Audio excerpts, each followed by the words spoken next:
12 जुलाई 2024 तर्जुमान काबिर लिसान अख्तर सानी आरिफ बिल्ला शेखुल हदीस शेखुल उलमा हज़रत मौलाना शाह अब्दुल मतीन बिन हुसैन साहिब दामत बरकातुहुमेर जुमार पूर्वे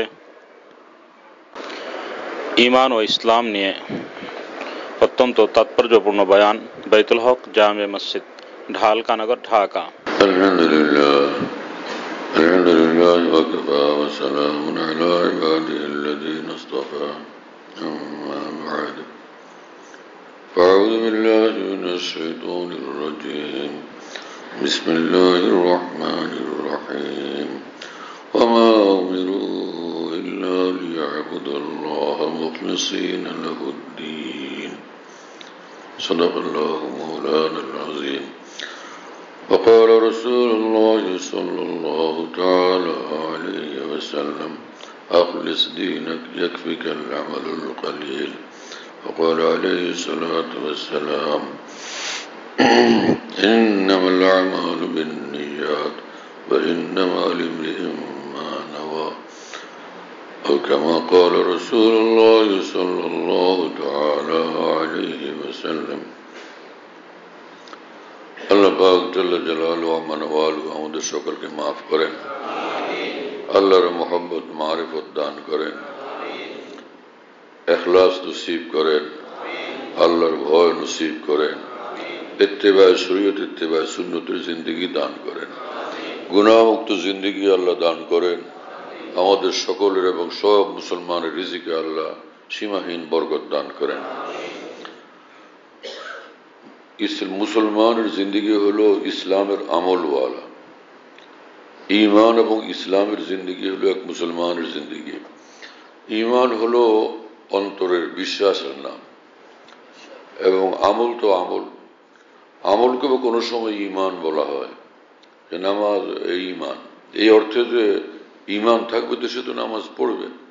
হ্যাঁ, কিন্তু মূল হলো যে মৌলিক বিষয় হলো যে না, ঈমান হলো অন্তরের জিনিস, আর ইসলাম মানে হলো ঈমানের কারণে সারা জীবনের যত আমল ইসলামের মধ্যে আছে এটাকে ইসলাম বলে। শরীয়তে যত আমল আছে এটাকে ইসলাম বলা হয়। নামাজ এটা ইসলাম, রোজা ইসলাম, হজ ইসলাম, যাকাত ইসলাম, তাওয়াফ ইসলাম। এইভাবে নেক চরিত্র, সুন্দর চরিত্র এটা ইসলাম। তো যত নেক আমল আছে সবগুলোর সমষ্টিকে বলা হয় ইসলাম। হ্যাঁ, কোরআন শরীফে আল্লাহ পাক বলছেন দুই জিনিস তোমার মধ্যে থাকতে হবে জান্নাতুল ফিরদাউসে আসতে হলে, একটা হলো ঈমান আর একটা হলো আমলে সালেহ। ঈমান থাকতে হবে আর নেক আমল থাকতে হবে। হ্যাঁ, নেক আমল কয়েক প্রকার: ফরজ নেক আমল, ওয়াজিব নেক আমল, সুন্নতে মুআক্কাদা নেক আমল, মুস্তাহাব যেগুলো নেক আমল, নফল যেগুলো নেক আমল। তো এইভাবে ভালো কথা বলা, সালাম দেওয়া এবং একজনের প্রতি সুধারণা রাখা, অন্তরে অহংকার না রাখা, হ্যাঁ, অন্তরকে নেক চরিত্রের দ্বারা পরিপূর্ণ করা, সাজায় রাখা, এটাও ইসলাম। ঈমান এবং নেক আমল থাকলে সে জান্নাতুল ফিরদাউস ওয়ালা। এই যেই রোডে যাবে মানুষ সেই রোডের শেষ প্রান্তে পৌঁছবে। হ্যাঁ, রোড যদি হয় গুলিস্তানের, গুলিস্তান যাবে। হ্যাঁ, রোড যদি হয় কাঁচপুরের, তো কাঁচপুরে যাবে, কাঁচপুরের ব্রিজ পর্যন্ত পৌঁছবে। কোন রোডে হাঁটতেছেন আপনি, সেই রোডের শেষ প্রান্তে পৌঁছে যাবেন, যে রোড আপনি অনুসরণ করতেছেন। হযরত হাকিম মাওলানা শাহ সাহেব আলী থানভী রহমাতুল্লাহ আলাইহি বলেন, একজন মুসলমান জান্নাতে যাচ্ছে কিনা এটা বোঝা যায় যে সে ঈমান আর নেক আমলকে শক্তভাবে ধরে, কোনোভাবে ছাড়ে না, ছাড়বেই না। বোঝা গেল সে একদম জান্নাতের মহাসড়কে চলছে এবং সে একদম জান্নাত পর্যন্তই পৌঁছবে এই নেক আমলের বরকতে। কারণ আল্লাহ পাক জাল্লা জালালুহু ওয়া মানওয়ালুহু বান্দার ছোট ছোট আমলেরও বড় বেশি কদর করেন, অনেক বেশি মূল্যায়ন করেন, অনেক বেশি দাম দেন। এক ফোঁটা চোখের পানির আল্লাহর নিকট অনেক বেশি দাম। যে চোখের পানি এক ফোঁটা ঝরলো জাহান্নামের আগুন নিভে গেল। বহুত বড় দৌলত চোখের পানি। তো যে কোনো আমল বড় দামি, কিন্তু সেটা আল্লাহর সন্তুষ্টির জন্য হওয়া চাই। কোরআন শরীফের যে আয়াত পড়লাম এতে আল্লাহ পাক জাল্লা জালালুহু ওয়া মানওয়ালুহু বলেন, সব নবী রাসূলদের প্রতি আমার হুকুম ছিল এই যে ইবাদত করবে আল্লাহ এবং মুখলিসিন আলাহুদ্দিন, সে আমলকে খালেস আল্লাহর জন্য রাখবে। মুখলিসিন আলাহুদ্দিন, তোমার দিন যেন খালেস থাকে, খাঁটি থাকে, এক নির্ভেজাল থাকে, নিখুঁত থাকে, দোষ মুক্ত থাকে, ত্রুটি মুক্ত থাকে। তো মুখলিসিন আলাহুদ্দিন, দিন কি জিনিস একটু আগে বললাম, ইসলাম দিন একই বিষয়। দিন মানে হলো আমল। তো তুমি যে আমল করবে সেটা যেন আল্লাহর জন্য হয়। হযরত হাকিমুল উম্মত মাওলানা শাহ আশরাফ আলী থানভী রহমতুল্লাহ আলাইহি বলেন যে মানুষ যখন ছোট্ট আমলও ইখলাসের সাথে করে সেটা পাহাড়ের চেয়েও বড় হয়ে যায়। আল্লাহ পাকের নিকট সেটা পাহাড়ের চেয়েও বড় হয়ে যায়। ছোট ছোট আমলের উসিলায় হয়তো আল্লাহ পাক মাফ করে দিবেন। হ্যাঁ, কোন আমলের দ্বারা মাফ করবেন সেটা আল্লাহ পাক জানেন, কিন্তু মূল বিষয় হলো যে আমার ভিতরে ইখলাস যেন থাকে। ইখলাসের দ্বারা আমল দামি হয়। যত বড় ইখলাস তত বড় দামি আমল। ইখলাসেও বেশ কম থাকে। ইখলাস মানে কোনো আমল আল্লাহর জন্য করা, যে কোনো আমল করা, যে আমলটা করা সেটা আল্লাহর জন্য করা, কাউকে দেখানোর জন্য না করা, দুনিয়ার কোনো গরজে, দুনিয়ার কোনো উদ্দেশ্যে না করা, বরং শুধু আল্লাহর জন্য করা। এখন কেউ মনে করলো যে আমি আল্লাহর জন্য করলাম না করলাম তো বুঝতেছি না, আমি খেয়াল নাই, আমি তো এমনি কোরবানি আসছে এই করলো, গরু আনছে বিসমিল্লাহ কর, বিসমিল্লাহ আল্লাহু আকবার, আমি আল্লাহর জন্য করলাম কিনা খেয়াল নেই। হযরত হাকিমুল উম্মত মাওলানা থানভী রাহমাতুল্লাহি আলাইহি বলেন আল্লাহর জন্য করছো কিনা খেয়াল নেই, কিন্তু গায়রুল্লাহর জন্য করছিলে নাকি? গায়রুল্লাহর জন্য করছিল, যে অন্য কাউকে খুশি করা, লোক দেখানো, এটা ছিল ভিতরে? নাই, না আমি এমনটা আমার দিলে ছিল না। তাহলে এটা আল্লাহর জন্য, গায়রুল্লাহর জন্য এবং দুনিয়ার জন্য না হইলেই সেটা আল্লাহর জন্য। কত সহজ ভাই ইসলামের আমল, সুবহানাল্লাহ তাআলা বিহামদিহি। তো আল্লাহ পাক বলছেন যা করবা আমারে খালেস ভাবে বুঝিয়ে দিও, যেটাই করো আমাকে খালেস ভাবে বুঝিয়ে দিও। মুসলমানরা নামাজ পড়তে আসে, মসজিদ যায়, নামাজে দাঁড়ায় যায়, মসজিদে আসেন, তো মুসলমানও কি এই নিয়তে আসেন যে যাতে গায়রুল্লাহ খুশি হয়, মামারা খুশি হয়, খালুরা খুশি হয়, এই নিয়ত থাকে? হ্যাঁ, যাতে এলাকার লোকজন যাতে মনে করে ও হো কি দারুণ মুসল্লি, তো এরকম নিয়ত থাকে। অর্থাৎ গায়রুল্লাহ বা দুনিয়া থাকে না, যখন থাকে না তো এটা আল্লাহর জন্য। গায়রুল্লাহ নিয়ত যখন নাই তখন সেটা আল্লাহর জন্য। আর আল্লাহর জন্য যদি আমল হয় তো কি হবে? ফামান কানাত হিজরাতু ইলাল্লাহ ওয়া রাসূলি ফাহিজরাতু ইলাল্লাহ ওয়া রাসূলি, যে আমলের দ্বারা সে আল্লাহ রাসূলকে চাইবে নিঃসন্দেহে সে আল্লাহ রাসূলকে পেয়ে যাবে, আল্লাহকে পেয়ে যাবে, আল্লাহ রাসূলকে পেয়ে যাবে। আর যদি আমলের নিয়ত হয় দুনিয়া, তাহলে সে দুনিয়া নিয়েই মরবে, অর্থাৎ সে তার আমল বরবাদ হয়ে যাবে। এই জন্য ইখলাস বড় দামি জিনিস। হ্যাঁ, অন্তরের ইখলাস। রাসূলুল্লাহ সাল্লাল্লাহু আলাইহি ওয়াসাল্লাম বলেন আখলিস দীনাক ইয়াকফিকাল আমালুল কালিল, যে আখলিস দীনাক, তোমার দ্বীনের মধ্যে, তোমার আমলের মধ্যে ইখলাস পয়দা করো, ইয়াকফিকা, যথেষ্ট হয়ে যাবে তোমার জন্য, আল আমালুল কালিল, অল্প আমল। তোমার কামিয়াবির জন্য অল্প আমল যথেষ্ট হয়ে যাবে যদি তোমার মধ্যে ইখলাস থাকে। হ্যাঁ, অল্প আমল মানে কি? যে সারা বছর নামাজ পড়ে না, এই সপ্তাহখানিক হলো নামাজ পড়তেছে আর কি, এই অল্প আমল? এটা অল্প আমল মানে যে বিশাল বড় আমলের ঢের বানানোর দরকার নাই, যেগুলো কর্তব্য কাজ সেগুলো তুমি ইখলাসের সাথে করো, এটা তোমাকে জান্নাতে পৌঁছে দিবে। আমল থেকে ছুটি নাই, আমল তো করতে হবে। হ্যাঁ, ফরজ ছাড়া যাবে না, ওয়াজিব ছাড়া যাবে না, সুন্নতে মুআক্কাদা ছাড়া যাবে না, না? তো আমল তো করতে হবে, কিন্তু বেশি আমল সেটা যদি থাকে তো বহুত ভালো, আর যদি না থাকে সমস্যা নাই, জান্নাতের গেট তোমার জন্য খোলা। ফরজ ওয়াজিব গুলো থাকলেই হলো, গুনাহমুক্ত থাকলেই হলো, হালাল রিজিক থাকলেই হলো, বাস খালাস, একদম সোজা জান্নাত ইনশাআল্লাহ তাআলা। আর যদি সঙ্গে আরো কিছু নফল আমলও থাকে তাহলে তো ভাই মাশাআল্লাহ, এরকম করা উচিত কিছু। হ্যাঁ, সব আমল ভীষণ দামি, সব আমল ভীষণ দামি, জিকির গুলো ভীষণ দামি। ইব্রাহিম আলাইহিস সালামের সঙ্গে সাক্ষাৎ হলো রাসূলুল্লাহ সাল্লাল্লাহু আলাইহি ওয়াসাল্লামের মেরাজের সময় আসমানে। বললেন যে আপনার উম্মতকে সালাম বলবেন আর তাদেরকে বলবেন যে এই তোমরা জান্নাতের, এই দুনিয়াতে থেকে জান্নাতের মধ্যে বাগবাগান লাগাও। তার তরিকা হলো সুবহানাল্লাহ, আলহামদুলিল্লাহ, লা ইলাহা ইল্লাল্লাহ, আল্লাহু আকবার পড়তে থাকো। ওখানে এটার বরকতে জান্নাতে বাগবাগান তৈরি হইতে থাকবে। জান্নাতে আল্লাহ বাগবাগান দিয়ে সাজায় রাখছেন, তারপরও তোমার এই আমলের বরকতে বাগবাগান আরো বাড়বে সেখানে। তো জিকির বহুত দামি জিনিস। রাসূলুল্লাহ সাল্লাল্লাহু আলাইহি সাল্লাম বলছেন আফজালু যিকরে, সবচেয়ে দামি জিকির হলো সুবহানাল্লাহ, আলহামদুলিল্লাহ, লা ইলাহা ইল্লাল্লাহ, আল্লাহু আকবার। এবং আরেক রিওয়ায়াত আছে আহাব্বুল কালাম ইলাল্লাহ, আহাব্বুল কালাম ইলাল্লাহ, আফজালুল কালাম আহাব্বুল কালাম, আহাব্বুল কালাম ইলাল্লাহ, আল্লাহর নিকট সবচেয়ে প্রিয় আমল, যে আমল করলে আল্লাহর মহব্বত, আল্লাহর রহমত বেশি মুতাওয়াজ্জহ হয়, সেটা হলো সুবহানাল্লাহ, আলহামদুলিল্লাহ, লা ইলাহা ইল্লাল্লাহ, আল্লাহু আকবার। তো এই আমলগুলো ভীষণ দামি, অনেক বেশি দামি, অথচ এটা ফরজ তো না, ওয়াজিব তো না, কিন্তু সেগুলো আল্লাহর নিকট বড় প্রিয় এবং এর দামও অনেক বেশি। তা আল্লাহ পাক যেটা বলেন সেটাই সঠিক, আল্লাহ রাসূল সাল্লাল্লাহু আলাইহি ওয়াসাল্লাম বলেন সেটাই সঠিক। তাহলে এই আমলগুলো আমাদের করা উচিত কিনা? 5 ওয়াক্ত নামাজের পরে সুবহানাল্লাহ 33 বার, আলহামদুলিল্লাহ 33 বার, আল্লাহু আকবার 34 বার পড়লাম। একই আমল শোয়ার সময় করা, এটা সুন্নত। যদি কেউ এমনটা নাই করলো, তো অনেকে ফজর এবং আসরের সময় হয়তো এই আমলটা করে, কিন্তু অন্যান্য নামাজের সময় ছুটে যায়।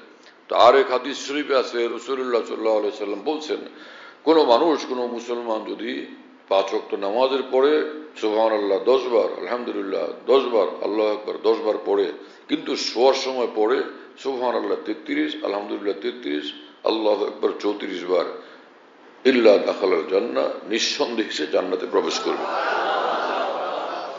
রাসূলুল্লাহ সাল্লাল্লাহু আলাইহি ওয়াসাল্লাম এই কথা বলছেন। আল্লাহ রাসূল যা বলেন সেটা দিন, সেটা হক, সেটাই সঠিক। তো এটা তো করা যায়। তো পড়লো কয়বার? 10 বার, কিন্তু দামি, অনেক দামি। কি সে এই 5 ওয়াক্ত নামাজের পরে পড়ছে 10 বার 10 বার, আর শোয়ার সময় পড়ছে 33, 33, 34, এটা তাকে জান্নাতে নিয়েই ছাড়বে। আল্লাহ আমাদের আমলের তৌফিক দেন। আমল দরকার ভাই, আমল দরকার। অনেকের ভিতরে বেচাইনি হয়, বেকারারি হয়, বেকুলতা হয়, জোশ জজবা হয়, এরকম হয় না? আমলের লাইনে যারা জুড়ে থাকে আর গুনাহ থেকে বাঁচে, এর কারণে ভিতরে আল্লাহর মহব্বত পয়দা হয়, আর মহব্বতে বাড়তে বাড়তে মহব্বতের ঢেউ তরঙ্গ হয়, ঝড় তুফান হয় ভিতরে। এই বেবুজ লোক হলে ঝড় তুফানের সময় নামাজ ছেড়ে দিল দৌড়, জিকিরের থেকে উঠে দিল দৌড়, কি হলো? ভিতরে ঝড় তুফান আসছে। এটা তরিকা না, উঠে দৌড় দিও না, ওখানে থাইকে সহ্য করো, ওইখানে থেকে বরদাস্ত করো। কারণ এরকম দৌড়াদৌড়ি করলে, সবগুলো দৌড়াদৌড়ি করলে তার মজমা থাকবে কোন জায়গায়? সব তো এদিক ওদিক চলে যাবে। আর সাহাবায়ে কেরাম রাদিয়াল্লাহু আনহুর থেকে তোমার আমার দ্বীনের জজবা, ঈমানের জজবা, জোশ বেশি তো না। সাহাবায়ে কেরাম তো এরকম দরিয়াকে দরিয়া, সাগরকে সাগর, ঢেউ তরঙ্গ ভিতরে আসতো, সবটাকে সহ্য করতে থাকতেন, বরদাস্ত করতে থাকতেন। এজন্য আল্লাহর মহব্বতের ঢেউ তরঙ্গ, জোশ জজবা ভিতরে আসলে সেটাকে বরদাস্ত করাও একটা নেক আমল। সহ্য করতে হবে, হ্যাঁ না? সহ্য করতে হবে। আর সহ্য করতে না পারলে একটু কান্নাকাটি করলাম, থোড়াসা একটু আওয়াজ হলো, সেটাই ওই সময় যখন নাকি সহ্য করা যায় না। আর না হলে স্বাভাবিক অভ্যাস এমনটা বানানো ঠিক না, সেটা রিয়াকারী হওয়ার আশঙ্কা প্রবল। আর রিয়া আমলকে ধ্বংস করে দেয়। রিয়ার কারণে উল্টা নেক আমল, হজ, উমরা, কোরবানি সব করার পরও রিয়াকারী ছিল, লৌকিকতা, মানুষকে দেখানোর জন্য তার মনের নিয়ত ছিল, খেয়াল ছিল, তাহলে এর কারণে সে জাহান্নামে যাবে। তো ফায়দা কি হলো নেক আমলের দ্বারা? এজন্য জোশ জজবাকে কন্ট্রোল করতে হবে, জোশ জজবাকে কন্ট্রোল করা জরুরি।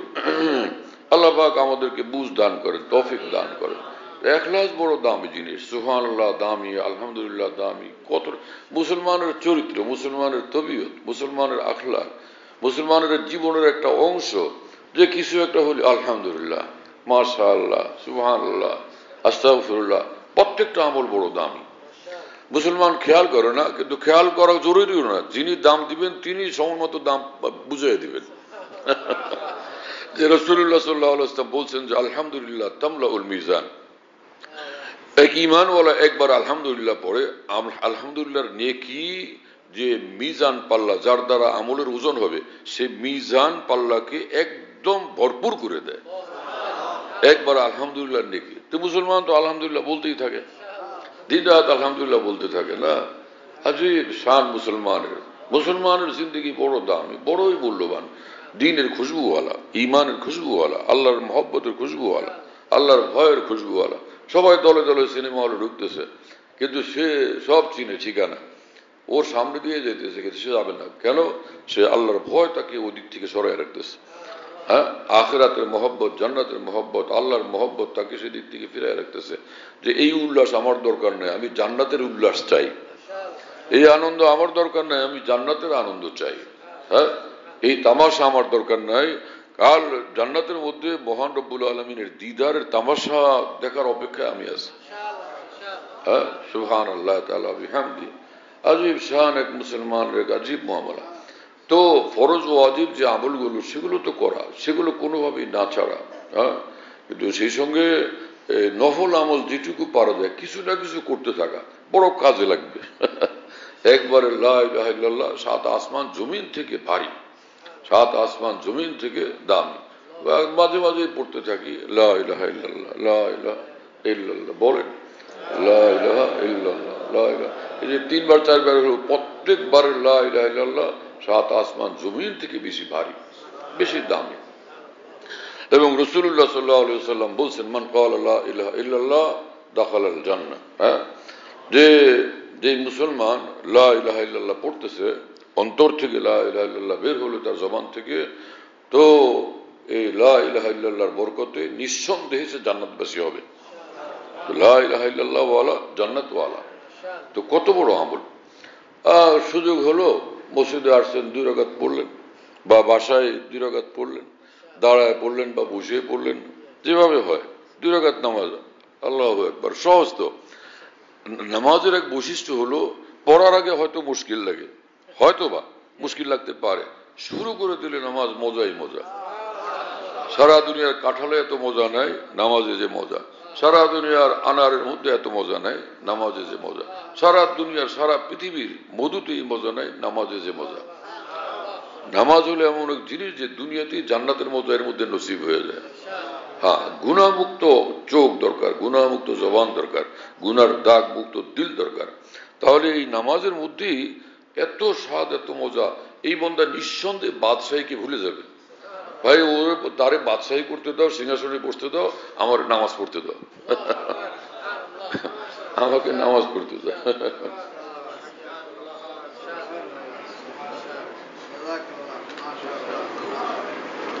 হ্যাঁ, যে মুসলমান যদি নেকি পাওয়ার উদ্দেশ্যে আমল করে, এতেও লাভ, এতেও সওয়াব। কারণ কোরআন হাদিসে এটার তালিম আছে, হিসবাতান লিল্লাহ ইহতিসাবান। আমল করে আল্লাহকে খুশি করার জন্য, আল্লাহর কাছ থেকে কিছু পাওয়ার জন্য। আল্লাহর কাছ থেকে কিছু পাওয়া, এটা হলো নেকি। এটা তো বিশাল ব্যাপার। ঠিক আছে, বিলকুল। কিন্তু আউলিয়া কেরাম, বড় আল্লাহ পাক যাদেরকে ঈমানের বড় মাকাম দেন, তাদের মধ্যে কারো এরকমও হালত হয়, কি এটার লাভ সব হবে এদিকে খেয়াল নেই। আমার মাওলা বলছে আমি করবো, তিনি খুশি হবেন, আমি সব পেয়ে গেছি। এটা হলো অনেক উচ্চ মাকাম, যে আমি করবো আল্লাহর জন্য, বাস কত মুআমালা। আমি যে করতে পারলাম এইটুকু আমার তৌফিক হয়েছে, আমি সব পেয়ে গেছি। নামাজ পড়লাম, আমি সব পেয়ে গেছি।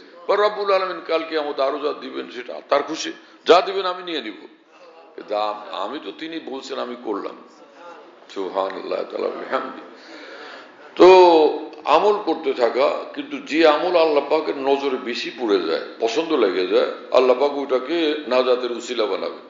যে তোমার এই সেদিন যে চুপচাপ বসে কাঁদছিলাম, চোখের পানি পড়ছিল, কেউ টের পায় না, কিন্তু আমি দেখতেছিলাম, সেই চোখের পানির সাক্ষী শুধু আমি, মাফ করে দিলাম, যাও জান্নাতে। চোখের পানি জান্নাতে নিয়ে যাবে। কাউকে কারো খেদমত করছে, উপকার করছে, জান্নাতে নিয়ে যাবে।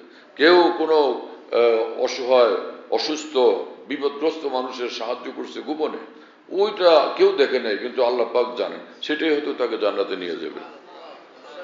গোপনে 2 রাকাত পড়ছিল, হয়তো 2 রাকাতই তাকে জান্নাতে নিয়ে যাবে। আল্লাহ পাক বলবেন যে সেদিনের 2 রাকাত আমার পছন্দ লাগছে।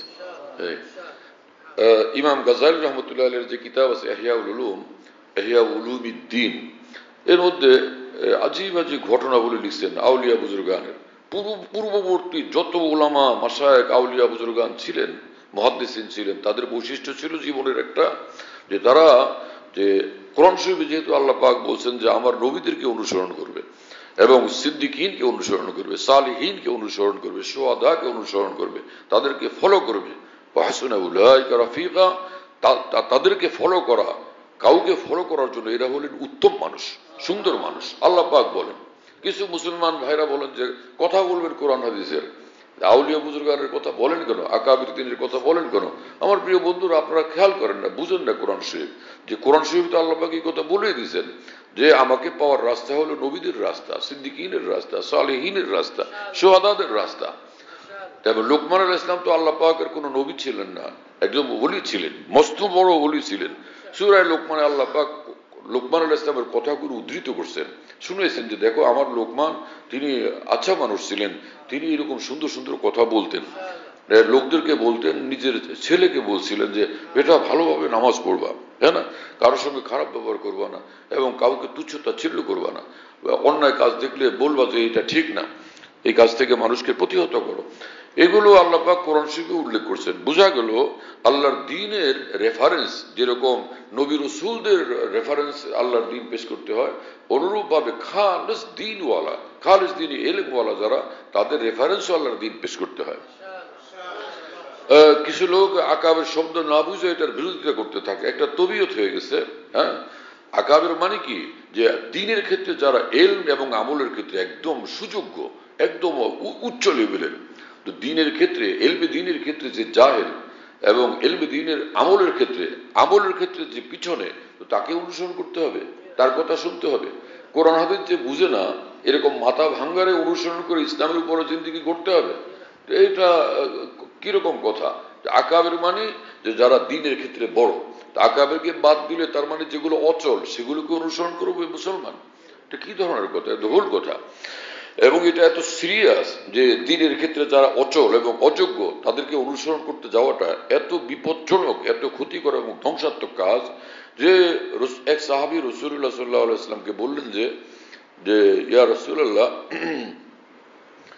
কিয়ামতের আলামত রাসূলুল্লাহ সাল্লাল্লাহু আলাইহি ওয়াসাল্লাম বাতাইতেছিলেন। তো রাসূলুল্লাহ সাল্লাল্লাহু আলাইহি ওয়াসাল্লাম বললেন যে মানে কিয়ামতের আলামত কি? সাহাবী জানতে চাইছেন। রাসূলুল্লাহ সাল্লাল্লাহু আলাইহি ওয়াসাল্লাম বললেন যে ইজা জুইয়াতিল আমানাতু ফান্তাজিরিস সাআ, যখন আমানত ধ্বংস হয়ে যায় তখন কিয়ামতের অপেক্ষা করো। আমানত ধ্বংস হয়ে যায়। আমানত শব্দটা কোরআন সুন্নাহ যে আসে, এটা অনেক গভীর এবং ব্যাপক অর্থের। আমানত মানে যে যার যে হক তোমার উপরে সবটা পুরো করে দাও, যার যে হক তাকে বুঝাইয়া দাও। আনতু আব্দুল আমানাত ইলা আহলিহা, যে হক, যার যে হক পাওনা আছে তোমার নিকট সেটা বুঝাইয়া দাও। এখন এটা কত বড় কথা! দুনিয়াতে মা বাবার হক, স্ত্রীর হক, স্বামীর হক, সন্তানের হক, না প্রতিবেশীর হক, সব এগুলো পূরণ করে দেওয়া, এটা হলো আমানত। হ্যাঁ, তো দুই রকম আমানত, একটা হলো আল্লাহর হক আর একটা হলো বান্দার হক। হ্যাঁ, এই দুইটাই পুরা করা।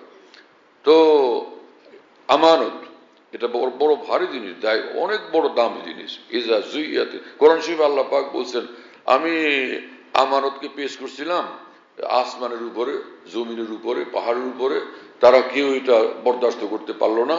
মানুষ, এই ইনসান যে, সে উঠে বললো যে আল্লাহ আমারে দেন, এটা আমি বহন করব।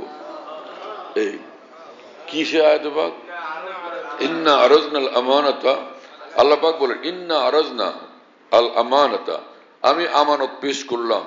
ইন্না আরাজনাল আমানাতা আলাস সামাওয়াতি ওয়াল আরদি, আসমানের উপর, জমিনের উপর। হ্যাঁ, তারপর ওয়াল জিবাল, এবং পাহাড়ের উপরে। তো তারপর ফাআশফাকনা ইয়াহমিলনাহা, ফাআবাইনা আইয়াহমিলনা ওয়াশফাকনা মিনহা, বললো যে পারবো না, হিম্মত হয় না। হ্যাঁ, ফাআবাইনা আইয়াহমিলনাহা, তারা এই আবাইনা মানে ইবলিসের আবার মতো না, যা পারবো না, হিম্মত হয় না। ওয়াশফাকনা মিনহা, কারণ কি? অস্বীকার করলো যে ও ভয় পাইছে, ভয় ভয়। তো সেই আমানত হলো কি জিনিস? তাহলে সে আমানত হলো যে এর দুই ব্যাখ্যা, একটা সহজ ব্যাখ্যা আর একটা মজাদার ব্যাখ্যা। দুটোটাই সঠিক, দুটোটাই সঠিক, একদম দুটোটাই পূর্ণাঙ্গ। আমানতের এখানে আয়াতে পাকের মধ্যে আমানতের এক অর্থ হলো যে মানে আল্লাহর দ্বীনের উপরে আমল, আল্লাহর কথার উপরে আমল, আল্লাহ পাকের আদেশ নিষেধ মোতাবেক আমল, এইটা ছিল আমানত। তা যে যা বলবো তা মানতেই থাকবা, তা আসমান কাঁপে উঠছে, বলে এইটা আমার দ্বারা হবে না, এই পৃথিবীটা কাঁপে উঠছে, বলে আল্লাহ আমি এটা পারবো না। তো পাহাড়রা সবাই বলছে যে আমরা পারবো না। তো মানুষ বলছে যে হামাল হাল ইনসান, মানুষ বলছে যে আল্লাহ আমার দেন, আমি পারবো। চিন্তা করতে পারেন এই আয়াতে আল্লাহ পাক মানুষের যে মর্তবা বয়ান করছেন যে তোর মর্তবা আসমানের চেয়েও বেশি। হে মানুষ, তোর মর্তবা সমগ্র পৃথিবীর চেয়ে, সমগ্র জমিনের চেয়ে বেশি, তোর মর্তবা পাহাড় পর্বতের চেয়েও বেশি। আর তুমি আমি বলছিলাম যে আমানতটা নিয়ে গ্রহণ করো, ওরা পারে নাই, তুমি সাহস করে আগে আসছো, তুমি নিয়ে নিয়েছো। এই কারণেই আল্লাহ পাক বান্দার আমলের যেরকম কদর করেন, ও ভুল করলে মাফও করে দেন। যে তুমি সেই লোকটা, যে লোকটা বলছিল যে আমি পারবো, দেন কষ্ট করে আমি এটা সামলাবো। এই আমানতের এক অর্থ হলো এই, আরেক অর্থ হলো এখানে আয়াতে পাকে আমানত মানে আল্লাহর মহব্বত, ভালোবাসা। আমার ভালোবাসার দায়িত্ব নিবা, আমানত মানে দায়িত্ব। তা আমাকে ভালোবাসার দায়িত্ব নিবা, তো আসমান সাহস করে না, জমিন সাহস করে না, পাহাড়টাও সাহস করে না। তা আপনার ভালোবাসার দায়িত্ব বড় ভারী ব্যাপার, তো এটা উঠাইতে পারবো বলে মনে হয় না। ভয়ে তারা এটা অস্বীকার করছে। হামালা ইনসান, মানুষ বলছে আল্লাহ আপনাকে ভালোবাসবো, এই দায়িত্ব যত কষ্ট হয় এটা বহন করবো, যত ভারী এটা বহন করবো।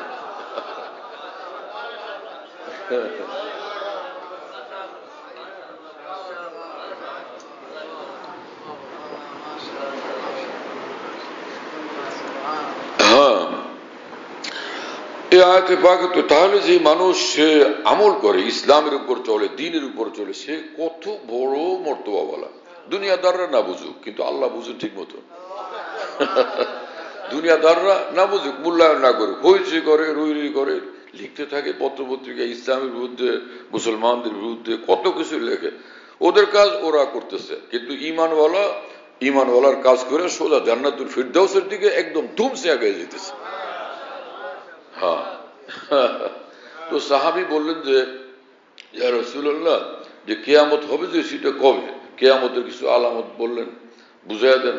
বললেন যে ইজা যুইয়াতিল আমানা ফান্তাজিরিস সাআ, যখন আমানত ধ্বংস হয়ে যাবে অপেক্ষা করো, কিয়ামত আসতেছে। মানে দুনিয়া যখন আমানত ধ্বংস হয়ে যায়, তো ধ্বংস হয়ে যাওয়ার মানে পুরা সমাজের মধ্যে এক দুইজনের আমানত নাই, আমানতদারি নাই, এইটা ধ্বংস হলো না, এইটা আমানত শেষ হয়নি। ব্যাপকভাবে যখন সব আমানতের খেয়ানত করতে থাকে, তখন বোঝা গেল আমানত শেষ হয়ে গেছে। অধিকাংশ লোকের মধ্যে অবস্থা যখন পয়দা হয়, ফান্তাজিরিস সাআ, কিয়ামতের অপেক্ষা করো। এই সাহাবী তো সাহাবী, কিরে আমানত যেটা, একজন মুসলমান সে আমানতের খেয়ানত কেমনে করবে? মুসলমানের ভাই যে টাকা রাইখে দিচ্ছে, এখানে ওই মসজিদে এক মুয়াজ্জিন সাহেব ছিলেন, ডালকানগরের বাইতুল আমান মসজিদের এক মুয়াজ্জিন সাহেব ছিলেন, ওই যে ইয়াহিয়া সাহেব। তো একবার করাচি থেকে এক লোক আসছিল, সে তার কাছে বিপুল পরিমাণে ডলার রাখছে ওইখানে, তার কাছে চুপচাপ গোপনে। ওইটা উনি আমার কাছে বলছেন যে আপনারা সাক্ষী রাখলাম, ঘটনায় এই লোক আসছে, আমি চিনিও না, আমার কাছে অনেকগুলো, আমার তো কিছুটা সংখ্যা ইয়াদও আসে। তো পরে বললো যেটা রাখেন, পরে আমি আইসা নিয়ে যাব। কোথায় রাখবো, কার কাছে রাখবো, এরকম লোক তো পাই না, আপনারা দিকে ভালো লাগছে, রেখে চলে গেছে।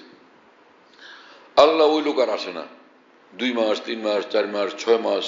মুয়াজ্জিন সাহেব আমাকে গোপনে বলতেন, কি বিপদে পড়লাম আমি, এই আমানত আমার কাছে, উপায় কি, আমি কারে দিব, কারে বুঝাবো? এই লোক তো চিনিও না, ঠিকানাও নাই, সেই জমানায় মোবাইলও ছিল না, তো কি হবে? আমি বললাম যে হেফাজত করে রাখেন, কি হয়েছে মামলা আল্লাহ জানে, আপনার দায়িত্ব আপনি পালন করেন। সে অনেক দিন পরে সেই লোক আসছে, সত্যি সত্যি আসছে, আয়সা বলে যে আমার পয়সাগুলি দেন। একদম বুঝাই দিছে, একদম যেভাবে রাখছিল সেভাবে। এটা হলো আমানত, কোনো এর মধ্যে হাত দেয় নেই সে, যে আমি 10 টাকা নিয়ে খরচ করি, পরে আবার এখানে রাখবো। এটা আমানতের খেয়ানত। অনুমতি না নিয়ে এটা করলে সেটা আমানতের খেয়ানত হবে। কথা বুঝেন নাই? ইজা যুইয়াতিল আমানা ফান্তাজিরিস সাআ, যখন আমানত শেষ হয়ে যাবে, ধ্বংস হয়ে যাবে, তখন অপেক্ষা করো কিয়ামতের। কিয়ামত কাছে আসছে, দুনিয়া এলোমেলো হয়ে গেছে। আল্লাহ যে কাজের জন্য দুনিয়াতে পাঠাইছিলেন সেগুলো নষ্ট করে ফেলছে এরা। হ্যাঁ, যহরাল ফাসাদু ফিল বাররি ওয়াল বাহরি বিমা কাসাবাত আইদিন নাস, সমাজে এবং পরিবেশে, দুনিয়ার মধ্যে এরা বদ্দিনই ব্যাপক করে ফেলছে। এখন খালি বিশৃঙ্খলা, বিপদ আর কিয়ামত নিকটবর্তী হয়ে যেতেছে। তো সাহাবী পেরেশান হলেন যে মুসলমান হয়ে আমানতের খেয়ানত কেমনে করে, এটা তো মাথায় ধরে না। এই এক বুজুর্গ ছিলেন, বাস্তব ঘটনা, কোনো কিচ্ছা না, এক বুজুর্গ ছিলেন, উনি আমলে মশগুল। পরে মুসলমান কয়েকজন আগে এসে বললো যে হুজুর আপনার বিবি তো বিধবা হয়ে গেছে। তাই নাকি? হ্যাঁ, অনেক বড় কিতাব লিখছেন যেটা মাদ্রাসায় পড়ানো হয়, বিরাট জবরদস্ত আলেম ছিলেন। উনি বললেন যে, ওরা বললো যে আপনার বিবি বিধবা হয়ে গেছে। কাঁদতে কাঁদতে বাসায় চলে গেছে। পরে বিবি বললেন যে ঘটনা কি, আপনি কান্দেন যে? জানে যে এটা একটা সরল মানুষ, কি হয়েছে না হয়েছে কি জানে। বলে তুমি বিধবা হয়েছ শুনলাম, এই জন্য আমি অনেক কষ্ট হয়েছে আমার, যে তুমি বিধবা হয়ে গেলাম, হা কত পেরেছানি। ওই বিবি বললেন যে আর মাথায় কিছু আছে, এরকম বুজুর্গ হয়েছেন আপনি যে আপনি জিন্দা অথচ আমি বিধবা, এটা কোনো কথা হলো? বলে হ্যাঁ হ্যাঁ, কথা তো ঠিক। তাহলে ওরা এই কথা বললো কেমনি? মুসলমান কি মিথ্যা কথা বলতে পারে? আল্লাহু আকবার। তার কথা হলো মুসলমান কি মিথ্যা কথা বলতে পারে? এই লোক হলো ভারতের মানুষ, এই বুজুর্গ, এই বড় অনেক বড় আলেম। তো সবাই তারে ভয় পাইত, বাদশাহ ভয় পাইতেন। যারা সত্যিকার আল্লাহ বলা, যেমন হাফিজ হুজুর, তারে রাজা বাদশারাও ভয় পায়, যে নিজামুদ্দিন আউলিয়া ভাই কি না কি হয়ে যায় বলা যায় না, ভাই আল্লাহর ওলি মানুষ, এই এদের মোকাবেলা মুশকিল লাগে। তো ওই বুজুর্গ একদিন বাদশার কাছে গেছে, গিয়ে বললেন যে তুমি এমন বড় সাহস কিভাবে করলা? বলে কি হয়েছে হুজুর? বলে তুমি নাকি আমার বাড়ির উপর দিয়ে পোল নিতেছ, ব্রিজ বানাইতেছ, ব্যাপার কি? আর জায়গা পাও না তুমি ব্রিজ বানানোর জন্য? হুজুর ব্রিজ বানায় তো খালের উপরে, নদীর উপরে, আপনার বাড়ির উপরে ব্রিজ দিয়ে কি হবে? হ্যাঁ, তো কথা তো ঠিক, এটা তো ভালো কথা কইছে। আমার কাছে কয়েকজনে বললো যে হুজুর বাদশা আপনার বাড়ির উপরে ব্রিজ বানাবে। তো মুসলমান কি মিথ্যা কথা বলে? দেখেন কি রকম। সাহাবায়ে কেরাম রাদিয়াল্লাহু তাআলা আনহু মনে করতেন যে মুসলমান আমানতের খেলাফ করতে পারে, মুসলমান খেয়ানত করতে পারে, এটা তো বুঝে আসে না।